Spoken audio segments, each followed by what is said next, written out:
नमस्कार दोस्तों, स्वागत है आपका हमारे YouTube चैनल विधिलॉजी पर। आज हम बात करने वाले हैं मोटर व्हीकल एक्ट 1988 के पार्ट 5 के बारे में। इससे पहले के जो 4 पार्ट हैं उसके अंदर हमने इसके चैप्टर 1 से लेके जो चैप्टर 10 तक के प्रोविजंस हैं उसके बारे में बात की। उसके अंदर क्या इंपॉर्टेंट है, क्या एग्ज़ाम में पूछा जा सकता है, वह सारे ही पॉइंट्स हमने वहाँ पर मेंशन किए हैं। अगर अभी तक आपने इसके पिछले पार्ट्स नहीं देखे हैं तो उनकी जो लिंक है वह इस वीडियो के डिस्क्रिप्शन बॉक्स में दी गई है, आप वहाँ से वो वीडियोस देख सकते हैं। आज का जो पार्ट 5 है इसके अंदर हम चैप्टर 11 और चैप्टर 12 जो हैं कवर करने वाले हैं। इसके बाद इसका एक लास्ट पार्ट बचेगा जिसके अंदर चैप्टर 13 और चैप्टर 14 हम लोग कवर करेंगे। इसलिए बने रहिएगा हमारे साथ में।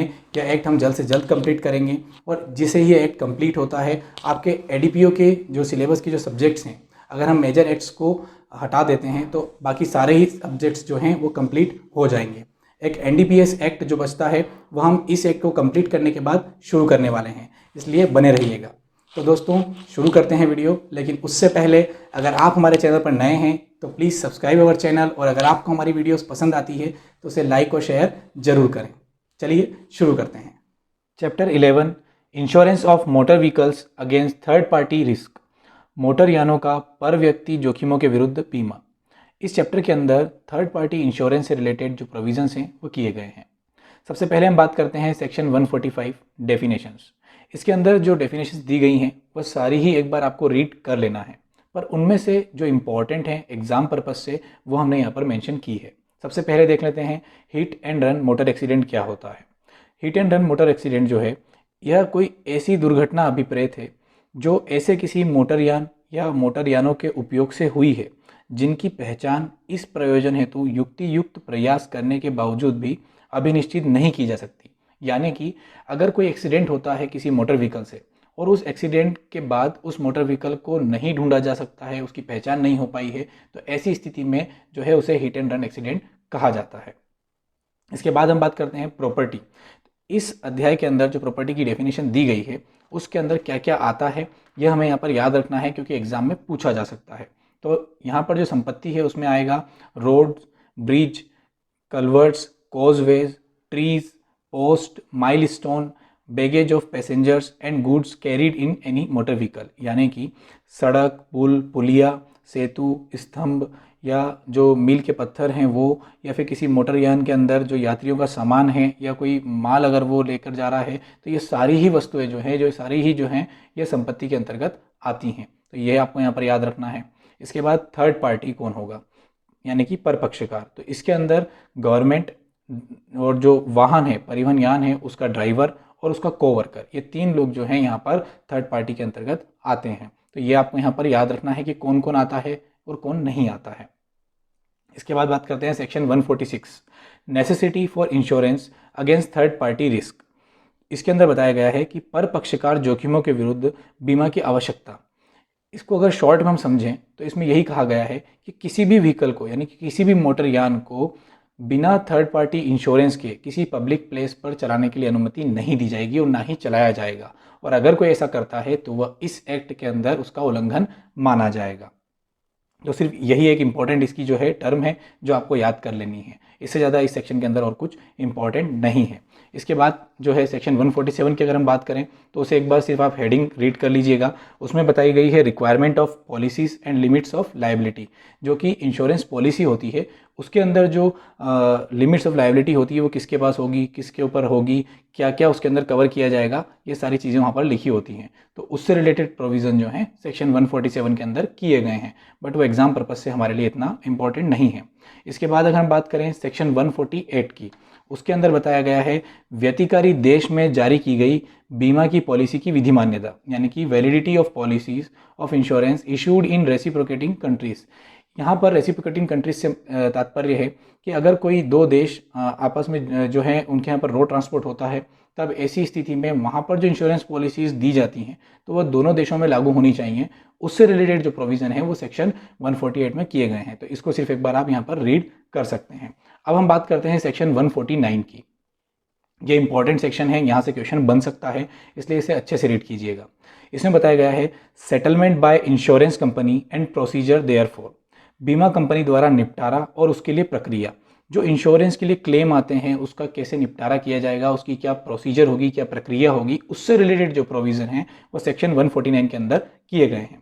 तो सबसे पहले हम इसमें बात करें तो insurance company on receiving information of the accident, यानी कि जब कोई दुर्घटना होती है तो जब जो इंश्योरेंस कंपनी है जब उसकी दुर्घटना की इन्फॉर्मेशन, जो सूचना है वह जब प्राप्त करेगी, तब designate an officer to settle the claims relating to such accident.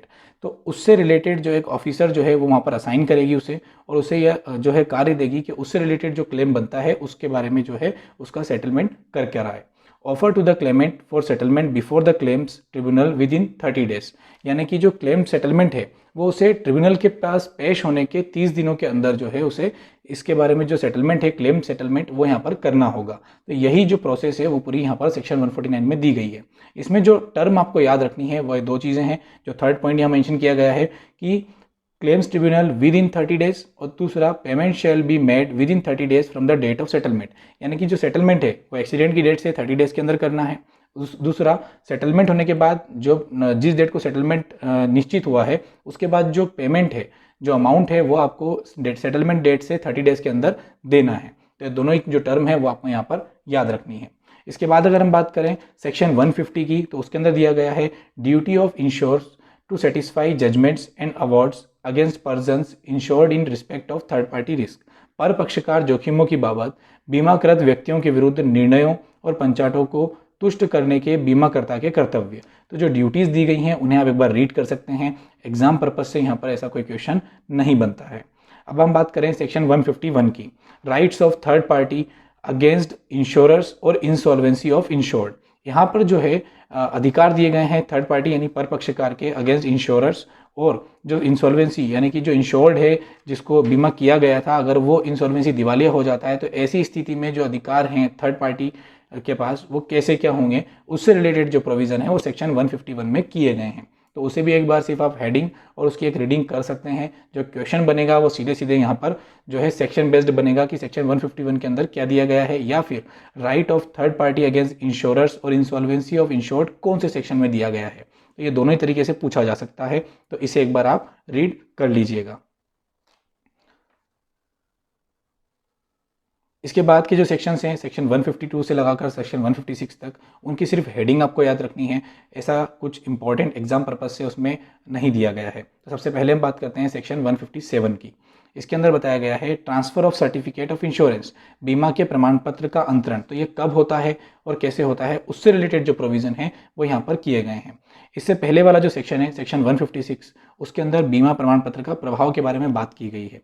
तो बीमा प्रमाण पत्र क्या होता है, जो इंश्योरेंस सर्टिफिकेट है वही यहाँ पर बीमा प्रमाण पत्र है।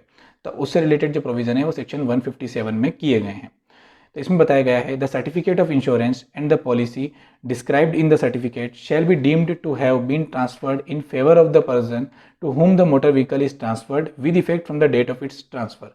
यानी कि अगर कोई गाड़ी जो है आप बेचते हैं, कोई व्हीकल अगर आप बेचते हैं, तो वह जिस दिन आपने उसको किसी को सेल किया उसी वक्त जो है अगर उसके ऊपर जो इंश्योरेंस पॉलिसी है उसकी, वह भी उसके बेसिस पे सामने वाले व्यक्ति को ट्रांसफ़र की जाती है। उसी से रिलेटेड जो प्रोविज़न है वो यहाँ पर किया गया है। अब बात करते हैं सेक्शन 158 की, production of certain certificates licence and permit in certain cases. इसमें बताया गया है कि कुछ मामलों में यदि अगर मांगा जाता है तो प्रमाण पत्र, अनुज्ञप्ति और अनुज्ञा पत्र का पेश किया जाना, ये कब और किसके द्वारा मांगा जाएगा, उससे रिलेटेड जो प्रोविज़न है वो सेक्शन 158 में किए गए हैं। तो इसमें बताया गया है कि ऐसा व्यक्ति जो किसी सार्वजनिक स्थान पर मोटरयान चला रहा है, वर्दीधारी पुलिस अधिकारी जो इस निमित्त राज्य सरकार द्वारा प्राधिकृत किया गया है, द्वारा अपेक्षा किए जाने पर वाहन के उपयोग के संबंध में निम्नलिखित पेश करेगा। अगर वो जो पुलिस अधिकारी है अगर वो आपसे जो है आपकी गाड़ी से रिलेटेड अगर कुछ सर्टिफिकेट्स मांगता है तो आपको वहाँ पर दिखाना होगा। तो क्या क्या हो सकता है, जो बीमा प्रमाण पत्र है यानी कि जो इंश्योरेंस है वह, रजिस्ट्रेशन जो है गाड़ी का, या फिर जो पीयूसी आजकल बनता है पोल्यूशन अंडर कंट्रोल जो कार्ड होता है वह, चालान अनुज्ञप्ति यानी कि लाइसेंस, परिवहन यान है यानी कि अगर कोई ट्रांसपोर्टेशन व्हीकल है तो उसकी दशा में सेक्शन 56 में जो निर्दिष्ट किया गया है कि उसका जो फिटनेस सर्टिफिकेट है वो, और इस अधिनियम के अधीन प्रदत्त किया जा सकने वाला कोई भी प्रमाण पत्र या छूट का अधिकार। तो ये सिर्फ सारी चीज जो सर्टिफिकेट्स है वो वहाँ पर मांगे जाने पर उसे वहाँ पर दिखाना होगा, और यदि कोई नहीं दिखाता है, इस चीज़ के लिए मना करता है, तो उसके लिए जो है यहाँ पर प्रोविजंस किए गए हैं। तो इसे एक बार आप रीड कर लीजिएगा। इसके बाद का जो सेक्शन है सेक्शन 159, उसके अंदर दिया गया है दुर्घटना के संबंध में सूचना का दिया जाना। इसमें यह बताया गया है कि इन्फॉर्मेशन जो रहती है कि अगर कोई एक्सीडेंट होता है तो पुलिस अधिकारी जो है वह अपना अन्वेषण पूरा करने के दौरान दावे के निपटारे को जो है क्लेम जो होता है उसको सरल बनाने के लिए, सुकर बनाने के लिए जो है उसकी जो रिपोर्ट है, एक्सीडेंट की जो रिपोर्ट है, उसे उस दिन से 3 माह के अंदर यानी कि 3 मंथ के अंदर जो है उसे सबमिट करेगा। कहाँ पर? क्लेम ट्रिब्यूनल में। तो ये आपको यहाँ पर याद रखना है। ऐसा कुछ यहाँ पर इंपॉर्टेंट नहीं है, लेकिन बस आपको एक बार रीड कर लेना है जनरल पर्पज़ से, क्योंकि ये जो चीज़ें हैं ये आपको जनरल लाइफ में भी काम आती हैं। इसके बाद अगर हम बात करें सेक्शन 161 की, जिसमें बताया गया है हिट एंड रन मोटरयान दुर्घटना में प्रतिकर के विशेष उपबंध, special provision as to compensation in case of hit and run motor accident. तो इसके कुछ इंपॉर्टेंट जो पॉइंट्स हैं वो हमने यहाँ मेंशन किए हैं, लेकिन आपको यह एक बार सेक्शन जो है अच्छे से रीड कर लेना है, और जो ये पॉइंट्स यहाँ पर हमने लिखे हैं इसे आप वहाँ पर हाईलाइट कर लीजिएगा। तो सबसे पहले हम बात करें तो जो सेंट्रल गवर्नमेंट है यानी कि तत्समय प्रवृत्त किसी अन्य विधि या विधि का बल रखने वाली किसी लिखत में अंतर्विष्ट किसी बात के होते हुए भी केंद्र सरकार सेंट्रल गवर्नमेंट इस अधिनियम और उपधारा 3 के उपबंधों के अधीन बनाई गई किसी स्कीम के उपबंधों के अनुसार हिट एंड रन मोटरयान दुर्घटना के परिणाम स्वरूप व्यक्तियों की मृत्यु या उनको घोर उपहति की बाबत प्रतिकर के संदाय के लिए उपबंध करेगी। तो यहाँ पर सिर्फ आपको ये याद रखना है कि जो hit and run motor accident है उसमें अगर किसी की डेथ होती है या ग्रीवियस हर्ट होता है तो इस स्थिति में उनके लिए जो कंपेंसेशन है वो कौन निर्धारित करेगा। तो इस सेक्शन के अंदर यानी कि हम स्पेशली 161 के जो स्पेशल प्रोविजन है उसके बारे में बात कर रहे हैं। इसके बाद एक और सेक्शन आएगा जिसमें जनरल टर्म्स दी गई हैं, लेकिन यह विशेष प्रोविजन है। तो ये डिफरेंस दोनों में आपको याद रखना है अगर एग्जाम में भी आता है कि कहाँ पर क्या पूछा गया है। यहाँ पर हम जो बात कर रहे हैं वो स्पेशल प्रोविजंस हैं, तो ये कौन बनाता है? Central government. अब यहाँ पर जो है कितना कंपेंसेशन बताया गया है वो एक बार आपको देख लेना है कि इन case of death of person यानी कि hit and run motor accident के दौरान अगर किसी पर्सन की, किसी व्यक्ति की डेथ हो जाती है तो ऐसी स्थिति में जो है उसे मिनिमम जो है 2 लाख रुपए का यहाँ पर कंपेंसेशन दिया जाएगा या इससे ज़्यादा। दूसरा, in case of grievous hurt यानी कि घोर उपहति की दशा में 50,000 और मोर, तो मिनिमम लिमिट जो है वो यहाँ पर सेट कर दी गई है। तो ये आपको यहाँ पर याद रखना है। सेक्शन 164, मृत्यु या घोर उपहति के मामले में प्रतिकर का संदाय। अब 161 में जो हमने देखा वो hit and run motor accident के लिए स्पेशल प्रोविजन था। अब अगर यहाँ पर हम बात कर रहे हैं तो ये जनरल जितने भी मोटर एक्सीडेंट होते हैं उनसे रिलेटेड प्रोविजन यहाँ पर किया गया है। तो ये दोनों में डिफरेंस है। उसके साथ ही सेक्शन 164 जो है वो बहुत इंपॉर्टेंट है, यहाँ से क्वेश्चन बनता ही है, तो इसे आपको अच्छे से रीड कर लेना है। इसके पहले एक सेक्शन और है, सेक्शन 162, जिसके अंदर दिया गया है स्कीम फॉर गोल्डन आवर, तो वो एक बार आप रीड कर सकते हैं। सिर्फ सेक्शन बेस्ड क्वेश्चन वहाँ से बन सकता है। हम बात करें सेक्शन 164 की, तो इसमें बताया गया है कि प्रतिकर का जो संदाय है वो किसे किया जाता है। तो विधिक वारिस यानी कि लीगल रिप्रेजेंटेटिव या जो विक्टिम है उसे दिया जाएगा, या मोटरयान दुर्घटना के कारण मृत्यु की दशा में जो है यहाँ पर 5 लाख, और ग्रीवियस हर्ट यानी कि घोर उपहति की दशा में 2,50,000 जो है कंपेंसेशन यहाँ पर बताया गया है। तो यही डिफरेंस है जो मैं आपको जो है सेक्शन 161 में जो हम बात कर रहे थे उसमें और इसमें जो डिफरेंस है वो यही है। तो इसको आपको अच्छे से याद रखना है कि कहाँ पर क्या दिया हुआ है। इसके बाद हम बात करें सेक्शन 164B, मोटरयान दुर्घटना निधि किसके द्वारा बनाई जाती है। तो जैसा कि सेक्शन 161 में हमने देखा कि किसके पास अधिकार होगा, सेंट्रल गवर्नमेंट के पास अधिकार होगा कि वह इसके लिए अलग से स्कीम बना सकता है। तो उसी के लिए जो मोटरयान दुर्घटना निधि है वह किसके द्वारा बनाई जाएगी? सेंट्रल गवर्नमेंट के द्वारा। तो यह जो चैप्टर है इसके अंदर जितने भी इंपॉर्टेंट सेक्शंस हैं वो हमने यहाँ पर कवर किए हैं, और इसके साथ ही जो इंपॉर्टेंट पॉइंट्स हैं वो भी यहाँ पर कवर किए गए हैं। अगर कुछ डाउट आपको आता है तो आप हमसे कमेंट सेक्शन में पूछ सकते हैं। अब बात करते हैं अगले चैप्टर की, चैप्टर 12, क्लेम्स ट्रिब्यूनल। अब ये इंपॉर्टेंट चैप्टर है क्योंकि जो पूरा मोटर व्हीकल एक्ट है वो इसी पे बेस्ड है। अगर हम प्रैक्टिस की बात करें तो वहाँ पर इसी से रिलेटेड प्रोविज़न जो है हमें याद होने चाहिए। तो सबसे पहले बात करते हैं सेक्शन 165 की, जिसके अंदर बताया गया है कि क्लेम्स ट्रिब्यूनल क्या है और ये किसके द्वारा इस्टेब्लिश किया जाता है। तो जो क्लेम्स ट्रिब्यूनल है, दावा अधिकरण, वो क्या करता है? जो इंश्योरेंस क्लेम्स होते हैं मोटर एक्सीडेंट की वजह से, उनका जो क्लेम सेटलमेंट होते हैं वो किसके द्वारा किए जाते हैं? दावा अधिकरण या क्लेम ट्रिब्यूनल के द्वारा। अब ये किसके द्वारा इस्टेब्लिश किए जाते हैं? तो यह किसी जो राज्य है, जो स्टेट है, स्टेट की जो सरकार है यानी कि जो राज्य सरकार है उसके द्वारा जो है दावा अधिकरण जो है इस्टेब्लिश किए जाते हैं। यह एक और ज़्यादा हो सकते हैं, पर्टिकुलर एरिया वाइज जो है यहाँ पर स्टेट गवर्नमेंट के द्वारा इन्हें इस्टेब्लिश किया जा सकता है। तो ये पावर किसके पास होती है वो आपको यहाँ पर याद रखना है। अब ये क्या कार्य करते हैं, तो claims for compensation in respect of accidents involving the death of person, यानी कि किसी मोटर व्हीकल एक्सीडेंट की वजह से किसी व्यक्ति की मृत्यु हो जाती है और बॉडीली इंजरी है, या person arising out of the use of motor vehicles और damages to any property of a third party और अराइजिंग सो बोथ। तो इसमें यह बताया गया है कि जो थर्ड पार्टी की डेफिनेशन हमने पढ़ी थी और उसके साथ ही जो प्रॉपर्टीज़ के अंतर्गत आती है उसके बारे में हमने पढ़ा था। तो अगर इससे रिलेटेड कुछ नुकसान होता है उसको कैलकुलेट करना, उसके अलावा अगर किसी व्यक्ति को चोट लगी है, गंभीर उपति हुई है, तो उसके बारे में जो कैलकुलेशन सेटलमेंट करना और इन सब का क्या कंपेंसेशन बनता है, वह सारा जो निर्धारण है वो क्लेम्स ट्रिब्यूनल दावा अधिकरण के द्वारा किया जाता है। तो ये आपको यहाँ पर याद रखना है कि सेक्शन 165 में क्या दिया गया है और वह क्या क्या कार्य वहाँ पर करते हैं, किसके द्वारा उसे स्थापित किया जाता है। इसके बाद हम बात करें सेक्शन 166 की, एप्लीकेशन फॉर कंपेंसेशन।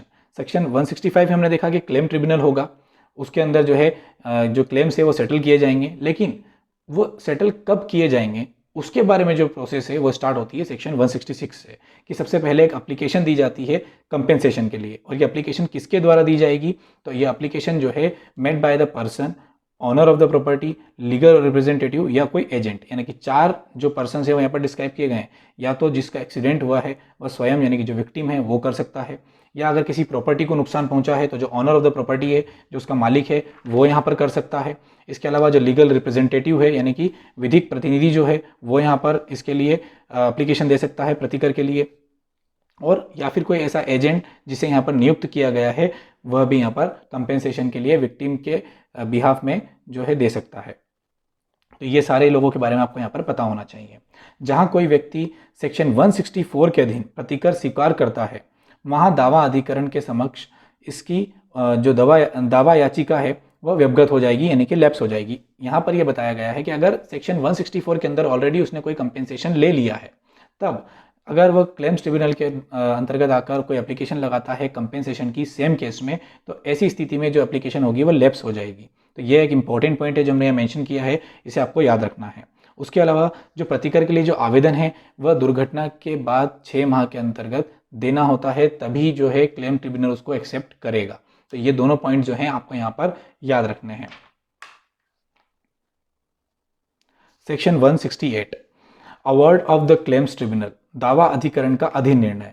इससे रिलेटेड जो प्रोविजन है वो सेक्शन 168 में किए गए हैं। इसमें कहा गया है कि सेक्शन 166 के अधीन किए गए प्रतिकर के लिए आवेदन की प्राप्ति पर दावा अधिकरण बीमाकर्ता को आवेदन की सूचना देने और पक्षकारों को सुनवाई देने का अवसर देने के पश्चात दावे की या दावों में से प्रत्येक की जांच करेगा, यानी कि उसकी पूरी जो है वहाँ पर इन्वेस्टिगेट करेगा, इंक्वायरी करेगा, तथा सेक्शन 163 के उपबंधों के अधीन रहते हुए अधिन निर्णय देगा जिसमें प्रतिकर की उतनी रकम अवधारित होगी जितनी उसे न्याय संगत प्रतीत होती है, तथा वह व्यक्ति या वे व्यक्ति निर्दिष्ट होंगे जिन्हें प्रतिकर दिया जाएगा।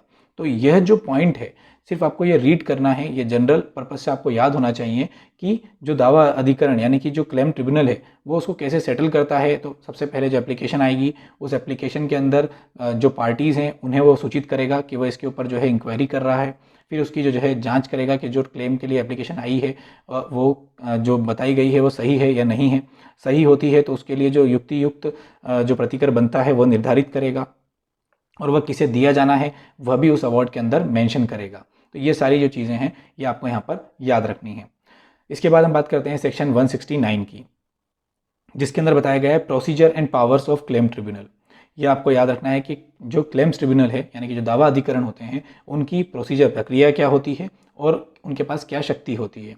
दावा अधिकरण को सिविल न्यायालय की शक्ति प्राप्त होगी तथा दंड प्रक्रिया संहिता 1973 की धारा 195 और उसके अध्याय 26 के सब प्रयोजनों के लिए सिविल न्यायालय समझा जाएगा। तो यहाँ पर आपको यही याद रखना है कि जो क्लेम ट्रिब्यूनल है उसके पास वही शक्तियाँ होती है जो सिविल न्यायालय के पास होती है। इसके बाद सेक्शन 171, जहाँ दावा मंजूर किया गया है वहाँ ब्याज दिलाना। जब दावा मंजूर कर लिया जाता है और उसकी प्रोसेस चलती है तो उस प्रोसेसिंग के दौरान जो जितना समय लगा है उस अवार्ड को सेटल करने के लिए या उस अवार्ड को देने के लिए, तब तक का जो समय होता है एप्लीकेशन देने से लेकर उस अवार्ड को देने तक का जो समय होता है, उस समय के बीच का जो ब्याज होगा यानी कि जो इंटरेस्ट होगा वह भी वहाँ पर दिलाया जाता है क्लेम्स ट्रिब्यूनल के द्वारा। वही जो है सेक्शन 171 में दिया गया है।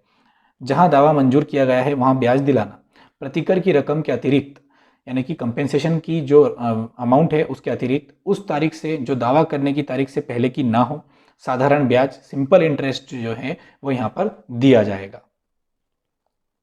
सेक्शन 173 अपील्स, जो क्लेम ट्रिब्यूनल है उनके द्वारा जो अवार्ड दिए जाते हैं उसके विरुद्ध अपील कहाँ होगी? Any person aggrieved by an award of claims tribunal may within 90 days from the date of award prefer an appeal to high court. यानी कि अगर कोई व्यक्ति क्लेम ट्रिब्यूनल यानी कि दावा अधिकरण के द्वारा दिए गए निर्णय से अगर व्यथित है तो वह ऐसी स्थिति में उस अवार्ड के देने की तारीख से, जो डेट ऑफ अवार्ड है उस तारीख से 90 दिनों के भीतर उच्च न्यायालय के अंदर उसकी अपील कर सकता है। अब वो कब कर सकता है उससे रिलेटेड दो यहाँ पर प्रोविजो हैं। नो अपील अंटिल 25,000 और 50% of the amount so awarded. यानी कि अगर उस अवार्ड में उसके खिलाफ जो है या फिर उसके विरुद्ध जो है उसे वहाँ पर कुछ अमाउंट डिपॉजिट करने के लिए कहा गया था और अगर उसने नहीं किया है, तब ऐसी स्थिति में उसे पहले उसमें जो अमाउंट है या तो 25,000 या फिर 50% ऑफ द अमाउंट, यानी कि जो अमाउंट उसके लिए निर्धारित किया गया था उसका 50% या तो वो जमा करे या 25,000 जो है वहाँ पर जमा करे। तो यह जो इनमें दोनों में से जो भी कम होगा, या तो 50% अगर कम है तो वो, या 25,000, ये जो मिनिमम कॉस्ट उसे जमा करनी होगी, तभी जो है उसकी एप्लीकेशन जो अपील है वो वहाँ पर एक्सेप्ट की जाएगी। दूसरा, no appeal shall lie against any award of a claims tribunal if the amount in dispute in the appeal is less than 1 lakh rupees. यानी कि अगर 1 लाख रुपए से कम का डिस्प्यूट का जो है जो क्लेम सेटलमेंट है, तब ऐसी स्थिति में कोई अपील नहीं की जाएगी। जिसके अंदर अगर हम इसको देखें तो दावा अधिकरण के अधिनिर्णय के विरुद्ध कोई अपील उस दशा में नहीं होगी जिसमें अपील के में विवादग्रस्त रकम 1 लाख रुपए से कम है। यानी कि 1 लाख रुपए से अधिक होती है तो ही अपील यहाँ पर हाईकोर्ट के अंदर की जाएगी। सेक्शन 175 सिविल न्यायालयों की अधिकारिता का वर्जन, bar on jurisdiction of civil courts. इस सेक्शन के अंदर बताया गया है कि जो क्लेम्स ट्रिब्यूनल अगर किसी एरिया के लिए स्पेशली इस्टेब्लिश किए गए हैं और उनको अधिकार दिया गया है कि जितने भी जो क्लेम्स होंगे मोटर इंश्योरेंस से रिलेटेड वो उनका क्षेत्राधिकार है, तब ऐसी स्थिति में कोई भी सिविल न्यायालय उस क्षेत्र का जो है वहाँ पर जो मोटर एक्सीडेंट से रिलेटेड जो क्लेम्स हैं उसके बारे में कोई कार्रवाई यहाँ पर नहीं करेगा। उससे रिलेटेड प्रोविजन सेक्शन 175 में किए गए हैं। Where any claim tribunal has been constituted for any area, no civil court shall have jurisdiction and no injection. यानी कि कोई व्यादेश भी वो यहाँ पर जारी नहीं करेगा। तो ये दोनों ही चीज़ें जो है यहाँ पर हमने मेंशन कर दी है। इसके बाद सेक्शन 176 में राज्य सरकार की नियम बनाने की शक्ति दी गई है, जो एक बार आप रीड कर सकते हैं और सिर्फ उसको यह याद रख सकते हैं कि कौन से सेक्शन के अंदर राज्य सरकार की नियम बनाने की शक्ति का प्रोविज़न किया गया है। इसके बाद का जो चैप्टर है चैप्टर 13 और चैप्टर 14, यानी कि जो इस पूरे एक्ट का लास्ट पार्ट जो है वह हम नेक्स्ट वीडियो में लेकर आएंगे। अगर इस वाले वीडियो के अंदर अगर आपको कोई डाउट है, कहीं पर कुछ कन्फ्यूज़न है, तो आप हमसे कमेंट सेक्शन में पूछ सकते हैं। कैसा लगा है आपको वीडियो, हमें ज़रूर बताइएगा कमेंट सेक्शन के अंदर। Thank you for watching. Please like, share and subscribe.